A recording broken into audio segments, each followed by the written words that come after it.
Gintuad sang Independent Commission for Infrastructure nga ila igarekomendar ang pagpasaka sang kaso. Batok sa ni Secretary sang Department of Public Works and Highways nga si Manny Bondoan kag sa tatlo ka mga senador nga naangot sa anomaliyang flood control scandal.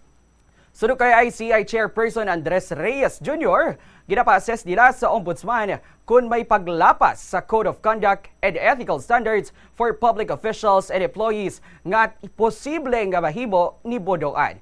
Ginapayag man nga hindi may kaangtanan sa 74 million pesos nga ghost flood control project sa Hagonoy, Bulacan, kung sa diin wala sang istruktura nga natukod bisan nabayaran na sang kumpleto ang kontrata.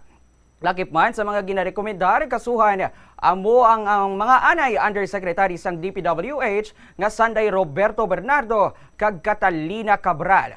Upod sa pila ka lokal nga opisyal kag kontraktor nga Darcy and Ana Builders and Trading.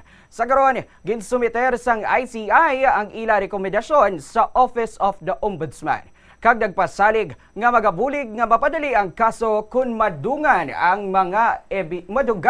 mga ebidensya.